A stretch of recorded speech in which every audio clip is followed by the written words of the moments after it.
Welcome to another 2-minute tip. In this tip, we're going to grab an AWS free tier account and take advantage of object-based storage with the AWS S3 service. Our first stop in Amazon Web Services is to do a search on IAM and go to Identity and Access Management.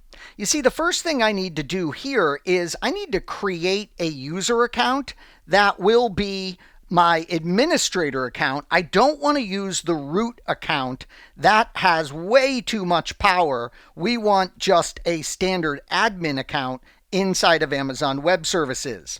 So I'm going to go in, create this administrative user, give them programmatic and console access. I will set a password and we'll go to permissions. And notice I'm going to add them to the AWS admin group so they have administrator access. So there we go. We've created our user account.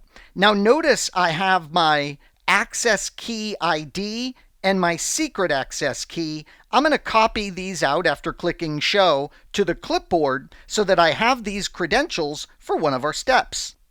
I'll go ahead and click close. We're done there. And then we're going to go up to services and we're going to head over to S3. Here in S3, we're going to create a bucket. We have to create a globally unique name. So I'll do like stuff-Sequeira 123. I'm betting that's not taken. We'll put this in a region close to me. We'll say next. We're not going to do versioning or server access logging. I won't add any tags now.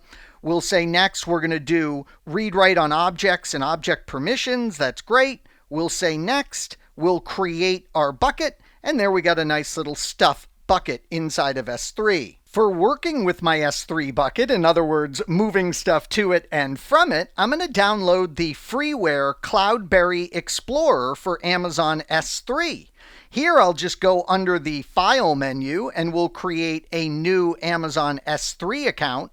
I'll give it a display name, and then I'll copy in here the access key and secret key that I copied out of Identity and Access Management. Now let's fire that open here inside of the CloudBerry Explorer. So I'm going to go under Source here and do my free account that I just created. And look at that. There's the stuff bucket. And let's go over to my C drive and we'll just grab something out of my temp folder to copy in there. How about this song? So I will copy this over to my stuff bucket. And we can see that is copied. And we are moving things in and out of our object-based storage of S3 with ease, thanks to CloudBerry Explorer. As always, thanks for watching this 2-minute tip.